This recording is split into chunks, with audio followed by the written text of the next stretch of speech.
प्रिय छात्रों, आशा है आपको कुछ समझ में आ रहा होगा कि लेखा मानक क्या होते हैं।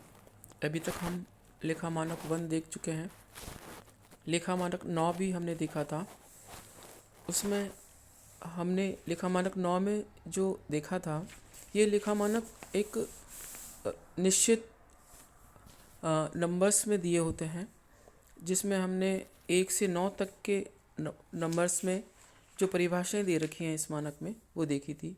आज हम देखेंगे इसके अंदर 10 से 14 और परिभाषाएं हैं, जिसको बोलते हैं अनुच्छेद संख्या 10 से 14।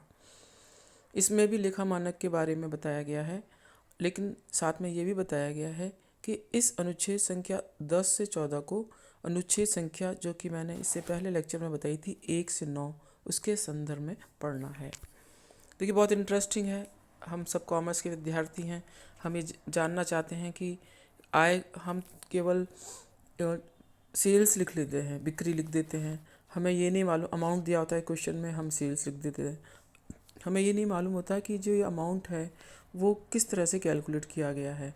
तो लेखा मानक 9 यही बता रहा, लेखा मानक 9 आपको यही बताता है कि कौन ये आय या बिक्री या लाभांश की प्राप्ति या ब्याज की प्राप्ति में ये जो अमाउंट है वो कैसे कैलकुलेट किया गया है।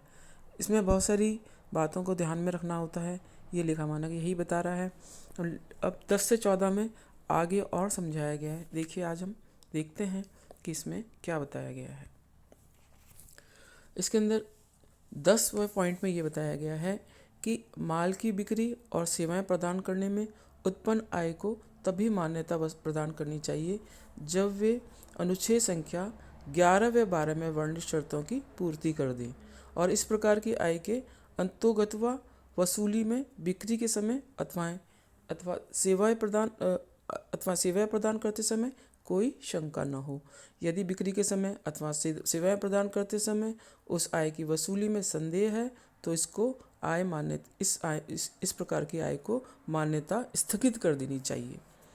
तो अब 10वें पॉइंट में ये बताया गया है कि 11 और 12वें पॉइंट के आधार पर हमें उसको मानना है, आय मान्यता देनी है। अब 11वें पॉइंट में क्या बताया गया है कि ये जो शर्त, कौन कौन सी शर्तों की पूर्ति पर माल की बिक्री के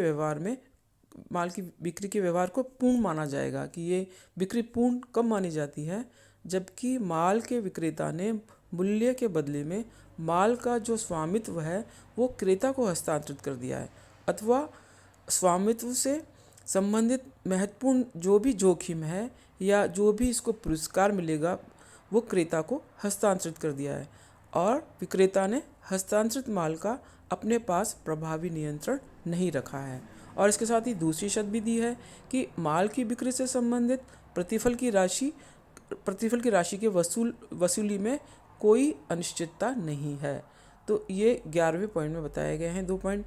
इसी प्रकार से 12वें पॉइंट में बताया गया है कि सेवाएं प्रदान करने के व्यवहार में निष्पादन की पूर्ण सेवा अनुबंध विधि या आनुपातिक सेवा पूर्णता विधि के आधार पर मापा जा सकता है।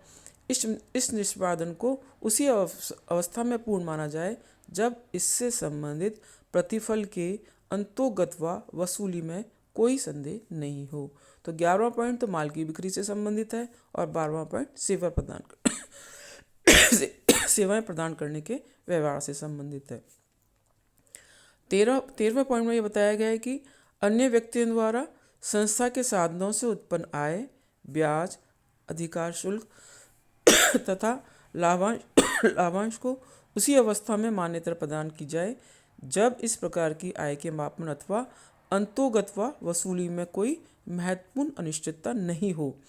और इस आय मान्यता के निम्नलिखित आधार हो सकते हैं, ऐसा 13 में बताया गया है। और उसमें क्या आधार बताए गए हैं? पहला आधार बताया गया है कि ब्याज का निर्धारण बकाया राशि, ब्याज दर तथा समय को ध्यान में रखते हुए किया जाता है, ये सब आप जानते हैं। दूसरा, अधिकार शुल्क का निर्धारण संबंधित सौदे में दी गई शर्तों के आधार पर किया जाना है। और तीसरा, लाभांश, जब विनियोग किए गए अंशों पर लाभांश प्राप्त करने का अधिकार निश्चित हो जाता है तब हमें इसको आय मानना है। तो इस प्रकार से हमने देखा 11, 12 और 13 पॉइंट देख चुके हैं। इसके प्रकटीकरण के बारे में बताया गया है कि यदि अनिश्चितताओं के कारण किसी आय की मान्यता को स्थगित किया गया है तो लेखा मानक 1 में दी गई लेखा नीतियों के प्रकटीकरण के साथ साथ इस तथ्य को भी प्रकट करना चाहिए कि किन अनिश्चितताओं के कारण आय मान्यता को स्थगित किया गया है। तो ये थी 13, 10, 11, 12, 13। इसके अलावा इसमें कोई एक परिशिष्ट भी जोड़ा गया है। ये परिशिष्ट इस लेखा मानक का भाग नहीं है, परंतु इसमें लेखा नीतियों को उदाहरण द्वारा समझाने की कोशिश की गई है। इसमें जैसे बताया गया है कि सेल ऑफ बिक्री मतलब सेल ऑफ गुड्स, माल की बिक्री को किसको माल की बिक्री मानना है। उसमें सबसे पहले बताया गया है कि जब क्रेता की प्रार्थना पर माल की सुपुर्दगी का स्थगन कर दिया गया है तथा क्रेता द्वारा स्वामित्व ग्रहण करना, तो इस स्थिति में माल की बिक्री मानी जाएगी या नहीं मानी जाएगी। इस परिस्थिति में माल की सुपुर्दगी पूर्ण होने पर भी आय को पहचाना जाना चाहिए। माल के संबंध में इस बात की तरफ भी ध्यान देना है कि बिका हुआ माल पहचाना हुआ है तथा बिक्री के समय सुपुर्दगी के लिए तैयार है। तो पहले पॉइंट में यह बताया है कि क्रेता की प्रार्थना पर माल की सुपुर्दगी को स्थगित कर दिया गया है तो भी इसको आय मानना है। दूसरा है शर्तों के साथ सुपुर्दगी होती है कई बार, जिसमें कौन कौन सी स्थितियाँ हो सकती हैं, जैसे प्रतिष्ठापन तथा निरीक्षण की शर्त के साथ माल की बिक्री। इसका आशय यह है कि पहले इसको जो माल क्रेता जो माल खरीदा है उसने उसकी पहले उसको निरीक्षण करेगा। तो इस स्थिति में आय की पहचान तब तक नहीं करनी चाहिए जब तक ग्राहक माल की सुपुर्दगी न ले तथा प्रतिष्ठापन या निरीक्षण न करा ले। इसी प्रकार से अनुमोदन पर माल की बिक्री, आय को उस समय पहचाना जाना चाहिए जब ग्राहक ने माल को औपचारिक रूप से स्वीकार किया है अथवा ग्राहक ने माल को स्वीकार करने संबंधी कोई कार्य किया है अथवा अस्वीकृति की अवधि समाप्त हो चुकी है, अथवा यदि कोई समय निश्चित नहीं किया गया है तो उचित समय समाप्त हो चुका है। ये था अनुमोदन पर माल की बिक्री। थर्ड स्थिति होती है कि ग्राहक को माल वापस करने के असीमित अधिकारों के साथ माल की सुपुर्दगी। इसका आशय आप समझ ही गए होंगे कि ग्राहक को माल वापस करने का अधिकार हो तो इस स्थिति में कब माल की बिक्री मानी जाएगी। इस प्रकार की बिक्री में आय की पहचान समझौते के आधार पर निर्भर करती है। यदि माल की खुदरा बिक्री इस प्रकार की गारंटी देते हुए की गई है कि यदि माल से ग्राहक को पूर्ण संतुष्टि नहीं हुई है तो उसे अपना पूरा मूल्य वापस कर दिया जाएगा, तो इस प्रकार की बिक्री में माल की बिक्री के साथ आय की पहचान की जाती है। परंतु गत अनुभवों के आधार पर इस प्रकार की बिक्री पर उचित आयोजन का निर्माण करना चाहिए। और यदि माल की बिक्री प्रेषण पर की गई है तो आय की पहचान किस प्रकार से की जाएगी, उसमें इसके बारे में 2 पॉइंट बताए गए हैं, जिसमें है प्रेषण पर माल की बिक्री। एजेंट ने प्रेषण की तरफ से माल बेचना स्वीकार किया है। इस प्रकार की बिक्री में आय की पहचान तब तक नहीं करनी चाहिए जब तक कि एजेंट ने माल तीसरे पक्ष को न भेज दिया हो या माल की नगद बिक्री हो। तो इस प्रकार की बिक्री में एजेंट के द्वारा अथवा प्रेषक के द्वारा नगद प्राप्ति पर ही आय की पहचान करनी चाहिए। तो यह पॉइंट था कि शर्तों के साथ सुपुर्दगी। आपने देखा कि ये 4-5 आपने पॉइंट्स देखे कि इसमें शर्त लगी हुई थी, तो उस स्थिति में कब आय की पहचान करनी है। इसमें एक और पॉइंट दिया हुआ है कि क्रेता द्वारा माल का अनेक किस्तों में भुगतान करना हो तथा विक्रेता द्वारा क्रेता को अंतिम किस्त भुगतान करने पर ही माल की सुपुर्दगी। इससे क्या आशय है? इससे आशय है कि क्रेता जो माल का है वो किस्तों में भुगतान करेगा, लेकिन विक्रेता इस स्थिति में जब तक क्रेता अंतिम किस्त का भुगतान नहीं कर देता है माल की सुपुर्दगी नहीं करता है। तो इस स्थिति में क्या होगा, ये गत वर्षों के अनुभव के आधार पर यह व्यक्त किया गया है कि इस प्रकार की अधिकांश बिक्रियां पूर्ण हुई होती हैं और ऐसी स्थिति में किस्तों की महत्वपूर्ण राशि जमा कराने पर ही आय की पहचान की जा सकती है।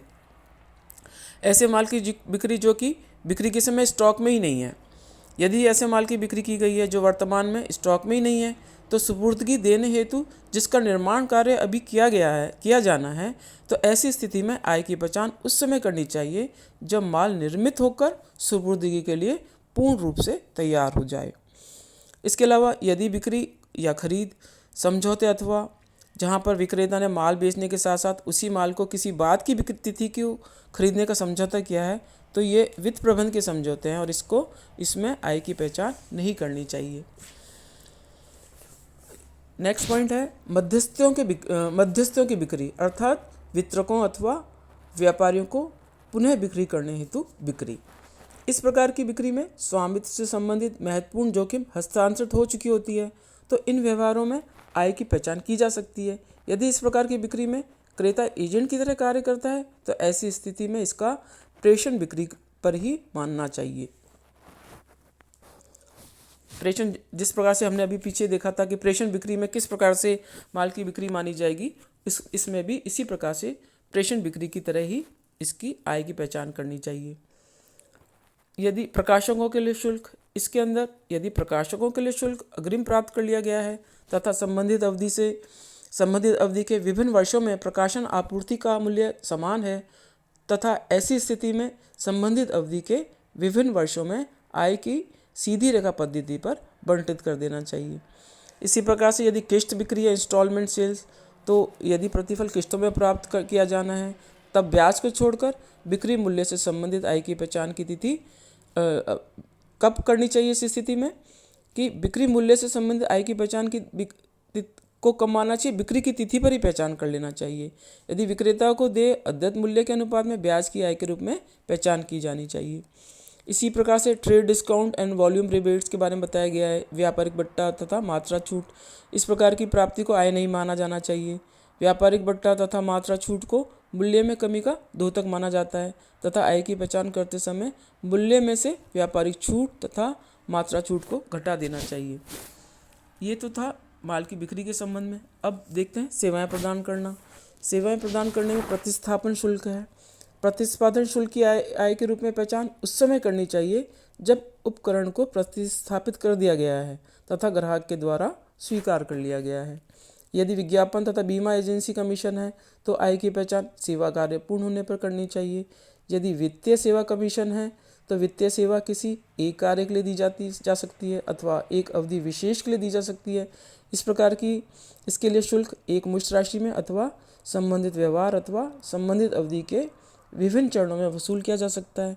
अतः इस प्रकार की आय पहचान करने में जिन बातों को ध्यान में रखना चाहिए उसमें पहला है, क्या सेवा केवल एक बार के लिए अथवा सतत आधार पर की गई है, या सेवा से संबंधित लागत का क्या प्रभाव है, या सेवा का भुगतान कब प्राप्त होगा। यदि ऋण की व्यवस्था करने अथवा स्वीकार करने हेतु शुल्क लिया गया है तो ऋण के बंधनकारी उत्तरदायित्व होने पर ही वित्तीय सेवा कमीशन की आय की पहचान करनी चाहिए। इसके अलावा यदि प्रवेश शुल्क है तो प्रवेश शुल्क में किस प्रकार से, जैसे कलात्मक प्रदर्शनी है, भोज है आदि से आय को उनके संपन्न होने पर ही पहचाना जाना चाहिए। इसके अलावा ट्यूशन फीस, अध्यापन शुल्क, अध्यापन की अवधि के लिए ही आय की पहचान करनी चाहिए। और लास्ट है प्रवेश तथा सदस्यता शुल्क। इस स्थिति में आय की पहचान प्रदत्त सेवा की प्रकृति पर निर्भर करती है। प्राय प्रवेश शुल्क को पूंजीकृत किया जाता है। यदि प्रवेश शुल्क सदस्यों को केवल सदस्यता प्रदान करता है तथा संस्था द्वारा की जाने वाली सेवाओं के लिए पृथक शुल्क वसूल किया जाता है अथवा पृथक रूप से वार्षिक शुल्क और वसूल किया जाता है तो ऐसी स्थिति में शुल्क की पहचान प्राप्ति पर ही करनी चाहिए। इस प्रकार से हमने ये देखा कि ये लेखा मानक 9 था, जिसके अंदर 1 से 9 और फिर हमने आज देखा 10 से 14। ये लेखा मानक 9 कंप्लीट हो चुका है। इसके जनरली इसमें आपके जो एग्ज़ाम में क्वेश्चन आता है वो टिप्पणी के रूप में आता है कि लेखा मानक टिप्पणी में कि लेखा मानक 1 दे दिया या लेखा मानक 9 दे दिया। तो इस प्रकार से आपको इसको तैयार करना है जिससे कि आप इस क्वेश्चन को कर सकें। अब हम नेक्स्ट टर्न पे देखेंगे लेखा मानक 14। Thank you students.